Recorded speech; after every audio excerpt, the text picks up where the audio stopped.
everyone. I'm going to tell you a story about Genghis Khan.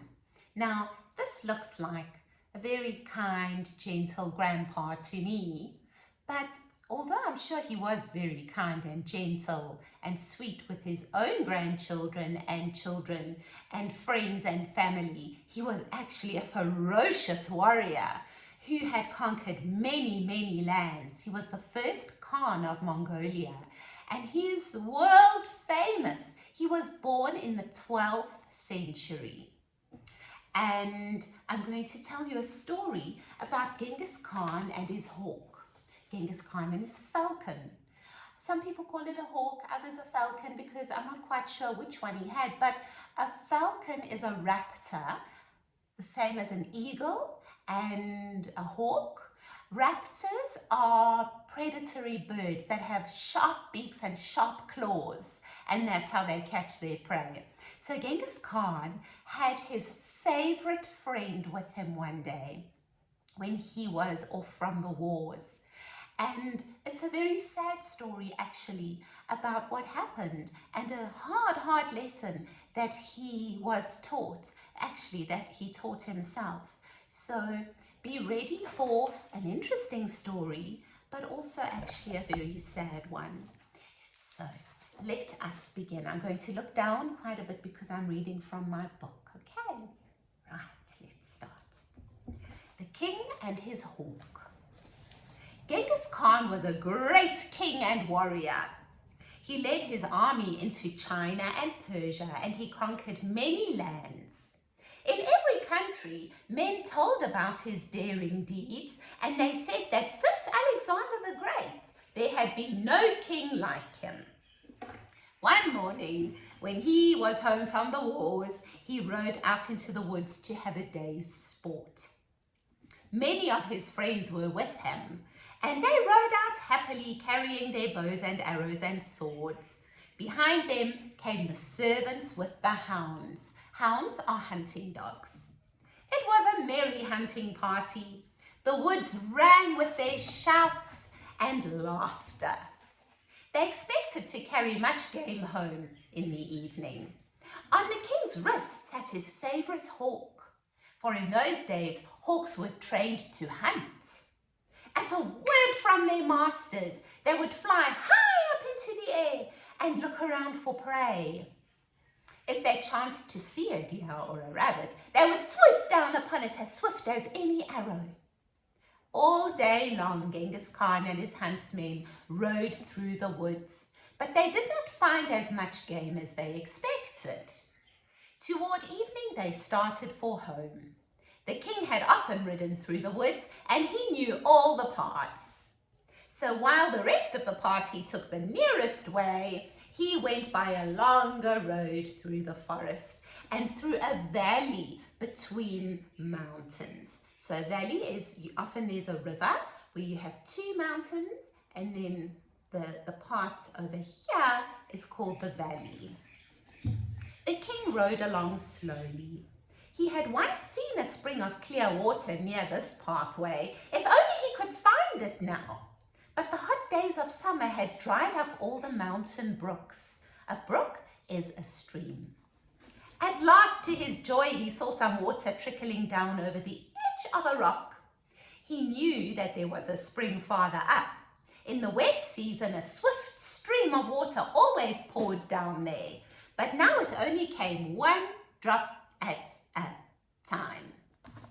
The king leaped from his horse. He took a little silver cup from his hunting bag, and he held it so as to catch the slowly dripping water. It took a long time to fill the cup, and the king was so thirsty that he could hardly wait. At last, the cup was nearly full, and he put the cup to his lips, and he was about to drink. Now just think, the next time you're very thirsty and parched and feel dehydrated. Dehydrated is when it feels like there's hardly any water in you, you're so thirsty. And hydrated means that you have a lot of water, or that something has a lot of water. So now imagine how thirsty you are sometimes when you want to take that drink of water. So that was Genghis Khan now. At last it was nearly full, and he put the cup to his lips to drink. All at once there was a whirring sound in the air, and the cup was knocked from his hands, and the water was spilt on the ground. The king looked up to see who had done such a thing, and it was his pet hawk. The hawk flew back and forth a few times, and then alighted amongst the rocks by the spring. The king picked up the cup, and again he held it to catch the trickling drops. This time he didn't wait so long. When the cup was half full, he lifted it towards his mouth, but before it had touched his lips, the hawk swooped down again and knocked it from his hands. And now the king began to grow more irritated and angry. He tried again, and for the third time, the hawk kept him from drinking. The king was now very angry indeed. "How dare you act so?" he cried. "If I had you in my hands, I would wring your neck." Then he filled the cup again, but before he tried to drink, he drew his sword. I'm not quite sure how they drew their swords. I'd love to go for lessons, actually. "Now, Sir Hawk," he said, "this is the last time." He had hardly spoken before the hawk swooped down and knocked the cup from his hand. But the king was looking for this. With a quick sweep of the sword, he struck the bird as it passed. The next moment, the poor hawk lay bleeding and dying at his master's feet. "That is what you get for your pains," said Genghis Khan. But when he looked for his cup, he found that it had fallen between two rocks where he couldn't reach it. "At any rate, I will drink from this spring," he said to himself. And with that, he began to climb the steep bank to the place from which the water trickled. It was hard work, and the higher he climbed, the thirstier he became. At last he reached the place. There indeed was a pool of water, but what was that lying in the pool and almost filling it? It was a huge dead snake of the most poisonous kind. The king stopped. He forgot his thirst. He even forgot that he was thirsty. He thought only of the poor dead bird, his best friend, lying on the ground below him. "The hawk saved my life," he cried. "And how did I repay him? He was my best friend, and I've killed him." He clambered down the bank, and he took the bird up gently and laid it in his hunting bag. Then he mounted his horse and rode swiftly home. He said to himself, "I have learned a sad lesson today, and that is, never do anything in anger." Now, boys and girls, I know it's very easy to say this, that we shouldn't shout and scream and kick and act out when we're angry. It's easy to say that we shouldn't behave that way, but it's much harder to do that, isn't it? Because I can count on all my fingers and all my toes how many times I have been angry in my life, and that's times 1,000. I can't even remember how many times in my life I've been so angry.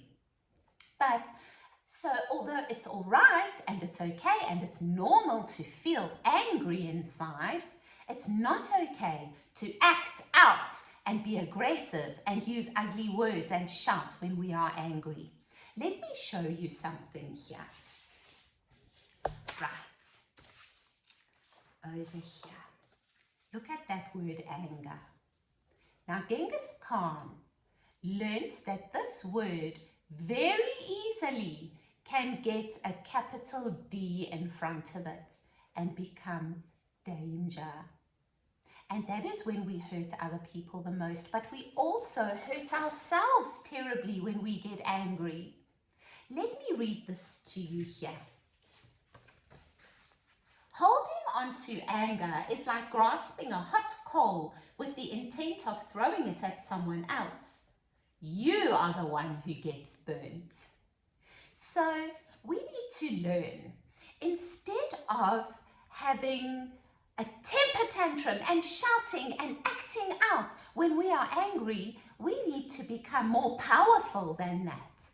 Imagine how much power it takes, and I'm sure some of you have felt this before, how much power it takes to hold it together and rather use your words to talk about that you're angry. It's very important that whatever we feel inside, if it's a yucky feeling that makes us feel sad or angry or something that's not nice, that we talk about it to somebody that we can trust. And here is another saying that I found somewhere in a book that I love. Look at this angry fairy. She definitely does not look very happy, does she? Do not be quickly provoked in your spirit, for anger lives in the heart of fools. Now that word fools is actually a word that means stupid. And I know, I don't like saying that word, stupid. And some people even say it's like almost like a swear word. So that verse, that sentence that I read to you now means that stupid people have anger in their hearts and that they don't know how to control it. So it takes practice, because when we are very little, it's very easy for us to not use our words because we don't have any. We've only got our body, so we can only scream and shout and kick and do all of that. But as we grow older, we learn words. And so instead of doing that, we can use our words to tell other people how we are feeling. So always remember this lesson from Genghis Khan, who was one of the greatest leaders that the world has ever known, and that anger can very easily get a big fat capital D stuck in front of it. And people have ruined their lives, boys and girls. They have ruined their lives because of anger. Some people have even ended up in prison for the rest of their lives because they could not control their anger. So thank you so much for listening to my story today. I so enjoyed telling it to you, and I can't wait for the next one. Bye.